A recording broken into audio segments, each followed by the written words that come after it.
हम तुम्हारे साथ हैं। शेतकरी संघर्ष समितीचा विजय हो। जय जवान जय किसान, जय जवान जय किसान। देश के विकास के लिए जमीन जरूर देंगे, वो बदला बदला लेंगे। देश के विकास के लिए जमीन जरूर देंगे, वो बदला बदला लेंगे। छत्रपति शिवाजी महाराज की जय। संजू भाऊ आप संघर्ष करो, हम तुम्हारे साथ हैं। संघर्ष शेतकरी संघर्ष समितीचा जय हो। चुकीचा निर्णय देणारा लवाद अधिकाऱ्याचा, जय हो। पोलीस प्रशासनाचा, जय हो। प्रांत अधिकाऱ्याचा, जय हो। जिल्हाधिकाऱ्याचा, जय हो। या सरकारचं करायचं काय? आम्ही लोकवरती पाय। आज आपलं आंदोलन सुरू असताना शेतकऱ्यांसह आमदारांना अटक झाली, काय सांगाल याबद्दल? खरं यामध्ये प्रांताधिकारी जितेंद्र पाटील साहेब यांनी शेतकऱ्यांची फसवणूक केली। आम्हाला त्या दिवशी इतका सेन्सिटिव्ह विषय आहे, 13/7 आम्ही आंदोलन केलं, जलसमाधी आंदोलन। त्या जलसमाधी आंदोलनामध्ये सत्ताधारी आमदार चंद्रकांत भाऊ पाटील यांनी आम्हाला आणि शिवसेनेनं संपूर्ण आम्हाला तिथे पाठिंबा दिला। स्वतः भाऊंनी अंगावर पेट्रोल टाकून घेतलं। इतका सेन्सिटिव्ह विषय असताना प्रांताधिकाऱ्यांनी आम्हाला लिहून दिलं की खामखेडा पुला व्यतिरिक्त कोणतंही काम मी करणार नाही असं कलेक्टराच्या तोंडी आदेशान्वये असं त्यांनी लिहून दिलेलं होतं। आणि दुसऱ्याच दिवशी त्यांनी तिथे काम चालू केलं। मग आम्ही त्यांना विचारलं की साहेब तुम्ही आम्हाला हे लिहून दिलं तर मग काम कसं काय चालू आहे? म्हणजे ठीक आहे मी थांबवतो। मग भाऊंनी तिथे फोन केल्यावर ते काम थांबलं। 4 दिवसानंतर परत तोच विषय झाल्यानंतर प्रांताधिकारी रात्री 7:30 वाजता तहसील कार्यालयामध्ये आले। तहसीलदार, प्रांताधिकारी आणि आम्ही सर्व तिथे बसलो। मी त्यांना सांगितलं साहेब हे तुम्ही आम्हाला लेखी दिलेलं आहे का खामखेडा पुला व्यतिरिक्त कोणतंही काम होणार नाही, पण मग हे असं का होत आहे? तर प्रांताधिकाऱ्यांचं उत्तर असं मिळालं का बा मला ते पत्र देण्याचा अधिकारच नव्हता। मग जर यांना पत्र द्यायचा अधिकार नव्हता तर यांनी त्या आंदोलनाला सामोरे जायचं नव्हतं। याच्या आधी पण आम्ही याचं आंदोलन केलं होतं, आत्मदहन आंदोलन मुक्ताईनगरमध्ये। त्यावेळेसही 1270 रेडी रेटनरच्या दरासाठी आम्ही लढत होतो। 1270 रेडी रेटनर दर असं प्रांताधिकाऱ्यांना आम्हाला लिहून दिलं लेखीमध्ये। आणि आम्ही जेव्हा कलेक्टरला ते दाखवायला गेलो तर कलेक्टर आम्हाला म्हणतात की त्यांनी तुम्हाला चॉकलेट दिला। अशी थट्टा प्रशासनाचे अधिकारी शेतकऱ्यांची करत आहे। एकीकडे सरकार म्हणते देशाचा पोशिंदा शेतकरी आणि दुसरीकडे शेतकऱ्यांची अशी थट्टा। आता शेतकऱ्यांची तर केली, पण आमदार साहेब एवढं मोठं तालुक्याचं नेतृत्व जे आमदार करतो त्यांना ते पत्र देता आणि ते असं सांगता की बा मला अधिकार नव्हता। त्या याच्यातून त्यांनी परत काल आम्ही कलेक्टर साहेबांकडे जो आम्ही 4-5 शेतकरी जवळजवळ आम्ही दिवसभर तिथे पोहतो। रात्री 12:30ला आम्ही घरी आलो। त्यांना एजीला अहवाल पाठवायचा होता, तो अहवाल पण आजपर्यंत कलेक्टरनी एक ओळ पण त्याच्यामध्ये लिहिली नाही। गिरीश महाजन साहेब, बावनकुळे साहेब, आमदार चंद्रकांत भाऊ यांच्या उपस्थितीमध्ये मुंबईला मीटिंग झाली, एजीला अहवाल पाठवायचं असं ठरलं, पण आजपर्यंत एजीला अहवाल यांनी पाठवला नाही। आणि आम्ही काल गेलो तर एक ओळ पण त्याच्यात लिहिलेली नव्हती। रात्री 8 वाजेपर्यंत आमच्याशी वाटाघाटी करत होते तिथे कलेक्टर ऑफिसला। नंतर आम्ही वकिलांकडे घेऊन ते सर्व लिहिलं आणि सकाळी इथे अनपेक्षित असं पुलाचं काम तिथे खामखेडा पुलाचं काम सुरूच होतं। पुढे पूर्णा फाट्यावर आणि तिथे करकी फाट्यावर त्यांनी काम सुरू केलं। आम्ही त्यांना म्हटलं साहेब आमच्याकडे लेखी आहे। तर पोलीस इतके 300-400 पोलीस, अहो आम्ही अतिरेकी नाही आहे, आम्ही शेतकरी आहोत। एवढ्या पोलिसांची काय गरज आहे? 1-1 कोटी रुपये तो तिथे याचे भरतोय पोलीस प्रोटेक्शनचे। अहो शेतकऱ्यांना तेवढे पैसे देऊन टाकले तर हा विषयच मिटून जाईल। आजपर्यंत 3-4 कोटी रुपयाने बंदोबस्तासाठी भरले। तो मुजोर ठेकेदार त्याच्या चाकरीला पुरं पोलीस प्रशासन तिथे बांधलेलं, पुरं महसूल डिपार्टमेंट तिथे बांधलेलं। आणि आम्हाला तिथे त्यांनी अटक केली जोर जबरदस्तीने। अक्षरशः असं ओढताना तुम्ही होतेच चॅनलवाले सर्व तिथे आम्हाला ओढताना त्या गाडीमध्ये टाकले। मुक्ताईनगरचा विषय होता, मुक्ताईनगर पोलीस स्टेशनला न ठेवता आम्हाला भुसावळ पोलीस स्टेशनला नेलं। त्याच्यानंतर आम्हाला अटक केली म्हणून माननीय आमदार चंद्रकांत भाऊ तिथे आले। आमदार साहेबांना देखील या अधिकाऱ्यांनी अटक केली। आमदार साहेब होते, आमचे शिवसेनेचे जिल्हा प्रमुख छोटू भाऊ असतील, नवनीत भाऊ असतील, पंकज भाऊ आणि सर्व शिवसेनेचे पदाधिकारी सर्वांनी आम्हाला पाठिंबा दिला की शेतकऱ्यांना तुम्ही असं उचलून का नेत आहे, त्यांना सोडा। परंतु यांची मगरुरी इतकी झाली आहे प्रशासनाची, यांना सर्वांना म्हणजे आमदार साहेबांना स्वतः त्यांना पण सर्व पदाधिकाऱ्यांना गाडीत भरून तिथे भुसावळला नेलं।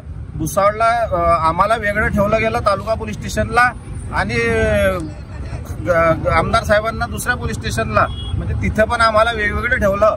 नंतर एसपी साहेब आले, एसपी साहेबांनी हे केलं, त्याच्यामध्ये पण त्यांनी असं केलं की शेतकऱ्यांवर गुन्हे दाखल करा, आमचे मोबाईल जप्त केले, आम्हाला तिथे कोणाशी बोलू देत नव्हते, असे अतिरेकी आहे आम्ही, अशी आम्हाला वागणूक दिली गेली.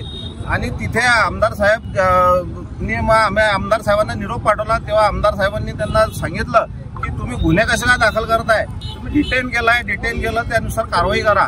परंतु वरतून दबाव आहे असं नेहमी सांगत शेतकऱ्यांना मागे बी आमच्यावर त्यांनी 135ची कारवाई केली, गुन्हे दाखल केले 11 लोकांवर. आताही तोच भेद होता, आम्हाला तिथून भुसावळून जळगाव पाठवण्यासाठी गाड्या तयारच होत्या, परंतु आमदार साहेबांनी तिच्यात मध्यस्थी केली आणि आम्हाला शेतकऱ्यांना आमदार साहेबांनी सोडवलं. आता आमच्यावर 67-68 प्रमाणे कारवाई करून आम्हाला सोडण्यात आलेलं आहे. भाऊंना पण तिथे सोडलं. फार वातावरण तिथे भुसावळला पण हे झालेलं होतं, आमदार साहेबांचे समर्थक सर्व तिथे जमलेले होते. असं प्रशासन चुकीचं वागत आहे. आमच्या मागण्या रास्त आहे, आमच्या मागण्या ऐकून न घेता आमच्यावर जोर जबरदस्ती करून आम्हाला जेलमध्ये टाकताय. आमची जमीन सरकारला घ्यायची आहे आणि आम्हाला जेलमध्ये टाकताय, हेच समजत नाहीये. एकूण किती शेतकरी अटक केले होते आज जवळजवळ आम्ही सर्व शेतकरी आणि शिवसेनेचे पदाधिकारी, आमदार साहेब असे मिळून जवळजवळ 200-250 लोकांना आम्हाला अटक केली त्यांनी. आज आपलं आंदोलन सुरू असताना शेतकऱ्यांच्या आमदारांना अटक झाली, काय सांगाल याबद्दल?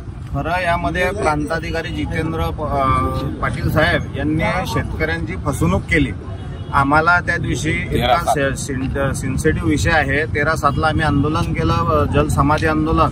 त्या जलसमाधी आंदोलनामध्ये सत्ताधारी आमदार चंद्रकांत भाऊ पाटील यांनी आम्हाला आणि शिवसेनेनं संपूर्ण आम्हाला तिथे पाठिंबा दिला. स्वतः भाऊंनी अंगावर पेट्रोल टाकून घेतलं. इतका सेन्सिटिव्ह विषय असताना प्रांताधिकाऱ्यांनी आम्हाला लिहून दिलं की खामखेडा पुला व्यतिरिक्त कोणतंही काम मी करणार नाही, असं कलेक्टराच्या तोंडी आदेशान्वये असं त्यांनी लिहून दिलेलं होतं. आणि दुसऱ्याच दिवशी त्यांनी तिथे काम चालू केलं. मग आम्ही त्यांना विचारलं की साहेब तुम्ही आम्हाला हे लिहून दिलं, तर मग काम कसं काय चालू आहे? म्हणजे ठीक आहे मी थांबवतो. मग भाऊंनी तिथे फोन केल्यावर ते काम थांबलं. 4 दिवसानंतर परत तोच विषय झाल्यानंतर प्रांताधिकारी रात्री 7:30 वाजता तहसील कार्यालयामध्ये आले. तहसीलदार, प्रांताधिकारी आणि आम्ही सर्व तिथे बसलो. मी त्यांना सांगितलं साहेब हे तुम्ही आम्हाला लेखी दिलेलं आहे का खामखेडा पुला व्यतिरिक्त कोणतंही काम होणार नाही, पण मग हे असं का होत आहे? तर प्रांताधिकाऱ्यांचं उत्तर असं मिळालं का बा मला ते पत्र देण्याचा अधिकारच नव्हता. मग जर यांना पत्र द्यायचा अधिकार नव्हता तर यांनी त्या आंदोलनाला सामोरे जायचं नव्हतं. याच्या आधी पण आम्ही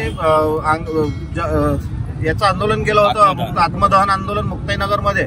त्यावेळेसही 1270 रेडी रेटनरच्या दरासाठी आम्ही लढत होतो. 1270 रेडी रेटनर दर असं प्रांताधिकाऱ्यांना आम्हाला लिहून दिलं लेखीमध्ये. आणि आम्ही जेव्हा कलेक्टरला ते दाखवायला गेलो तर कलेक्टर आम्हाला म्हणतात की त्यांनी तुम्हाला चॉकलेट दिला. अशी थट्टा प्रशासनाचे अधिकारी शेतकऱ्यांची करत आहे. एकीकडे सरकार म्हणते देशाचा पोशिंदा शेतकरी आणि दुसरीकडे शेतकऱ्यांची अशी थट्टा. आता शेतकऱ्यांची तर केली, पण आमदार साहेब एवढं मोठं तालुक्याचं नेतृत्व जे आमदार करतो त्यांना ते पत्र देता आणि ते असं सांगता की बा मला अधिकार नव्हता. त्या याच्यातून त्यांनी परत काल आम्ही कलेक्टर साहेबांकडे जो आम्ही 4-5 शेतकरी जवळजवळ आम्ही दिवसभर तिथे पोहतो. रात्री 12:30ला आम्ही घरी आलो. त्यांना एजीला अहवाल पाठवायचा होता. तो अहवाल पण आजपर्यंत कलेक्टरनी एक ओळ पण त्याच्यामध्ये लिहिली नाही. गिरीश महाजन साहेब, बावनकुळे साहेब, आमदार चंद्रकांत भाऊ यांच्या उपस्थितीमध्ये मुंबईला मीटिंग झाली. एजीला अहवाल पाठवायचं असं ठरलं, पण आजपर्यंत एजीला अहवाल यांनी पाठवला नाही. आणि आम्ही काल गेलो तर एक ओळ पण त्याच्यात लिहिलेली नव्हती. रात्री 8 वाजेपर्यंत आमच्याशी वाटाघाटी करत होते तिथे कलेक्टर ऑफिसला. नंतर आम्ही वकिलांकडे घेऊन ते सर्व लिहिलं आणि सकाळी इथे अनपेक्षित असं पुलाचं काम तिथे खामखेडा पुलाचं काम सुरूच होतं. पुढे पूर्णा फाट्यावर आणि तिथे करकी फाट्यावर त्यांनी काम सुरू केलं. आम्ही त्यांना म्हटलं साहेब आमच्याकडे लेखी आहे. तर पोलीस इतके 300-400 पोलीस, अहो आम्ही अतिरेकी नाही आहे, आम्ही शेतकरी आहोत. एवढ्या पोलिसांची काय गरज आहे? 1-1 कोटी रुपये तो तिथे याचे भरतोय पोलीस प्रोटेक्शनचे. अहो शेतकऱ्यांना तेवढे पैसे देऊन टाकले तर हा विषयच मिटून जाईल. आजपर्यंत 3-4 कोटी रुपयाने बंदोबस्तासाठी भरले. तो मुजोर ठेकेदार, त्याच्या चाकरीला पुरं पोलीस प्रशासन तिथे बांधलेलं, पुरं महसूल डिपार्टमेंट तिथे बांधलेलं. आणि आम्हाला तिथे त्यांनी अटक केली जोर जबरदस्तीने. अक्षरशः असं ओढताना तुम्ही होतेच चायनावाले सर्व तिथे आम्हाला ओढताना त्या गाडीमध्ये टाकले. मुक्ताईनगरचा विषय होता. मुक्ताईनगर पोलीस स्टेशनला न ठेवता आम्हाला भुसावळ पोलीस स्टेशनला नेलं. त्याच्यानंतर आम्हाला अटक केली म्हणून माननीय आमदार चंद्रकांत भाऊ तिथे आले. आमदार साहेबांना देखील या अधिकाऱ्यांनी अटक केली. आमदार साहेब होते, आमचे शिवसेनेचे जिल्हा प्रमुख छोटू भाऊ असतील, नवनीत भाऊ असतील, पंकज भाऊ आणि सर्व शिवसेनेचे पदाधिकारी सर्वांनी आम्हाला पाठिंबा दिला की शेतकऱ्यांना तुम्ही असं उचलून का नेताय, त्यांना सोडा. परंतु यांची मगरुरी इतकी झाली आहे प्रशासनाची, यांना सर्वांना म्हणजे आमदार साहेबांना स्वतः त्यांना पण सर्व पदाधिकाऱ्यांना गाडीत भरून तिथे भुसावळला नेलं. भुसावळला आम्हाला वेगळं ठेवलं गेलं तालुका पोलीस स्टेशनला आणि आमदार साहेबांना दुसऱ्या पोलीस स्टेशनला, म्हणजे तिथे पण आम्हाला वेगवेगळं ठेवलं. नंतर एसपी साहेब आले, एसपी साहेबांनी हे केलं. त्याच्यामध्ये पण त्यांनी असं केलं की शेतकऱ्यांवर गुन्हे दाखल करा. आमचे मोबाईल जप्त केले, आम्हाला तिथे कोणाशी बोलू देत नव्हते, असे अतिरेकी आहे आम्ही, अशी आम्हाला वागणूक दिली गेली. आणि तिथे आमदार साहेबांना निरोप पाठवला. तेव्हा आमदार साहेबांनी त्यांना सांगितलं की तुम्ही गुन्हे कसे काय दाखल करताय, तुम्ही डिटेन केलं त्यानुसार कारवाई करा. परंतु वरतून दबाव आहे असं नेहमी सांगत शेतकऱ्यांना मागे बी आमच्यावर त्यांनी 135ची कारवाई केली, गुन्हे दाखल केले 11 लोकांवर. आताही तोच भेद होता. आम्हाला तिथून भुसावळून जळगाव पाठवण्यासाठी गाड्या तयारच होत्या, परंतु आमदार साहेबांनी तिच्यात मध्यस्थी केली आणि आम्हाला शेतकऱ्यांना आमदार साहेबांनी सोडवलं. आता आमच्यावर 67-68 प्रमाणे कारवाई करून आम्हाला सोडण्यात आलेलं आहे. भाऊंना पण तिथे सोडलं. फार वातावरण तिथे भुसावळला पण हे झालेलं होतं. आमदार साहेबांचे समर्थक सर्व तिथे जमलेले होते. असं प्रशासन चुकीचं वागत आहे. आमच्या मागण्या रास्त आहे. आमच्या मागण्या ऐकून न घेता आमच्यावर जोर जबरदस्ती करून आम्हाला जेलमध्ये टाकताय. आमची जमीन सरकारला घ्यायची आहे आणि आम्हाला जेलमध्ये टाकताय, हेच समजत नाहीये. एकूण किती शेतकरी अटक केले होते आज जवळजवळ आम्ही सर्व शेतकरी आणि शिवसेनेचे पदाधिकारी, आमदार साहेब असे मिळून जवळजवळ 200-250 लोकांना आम्हाला अटक केली त्यांनी आज.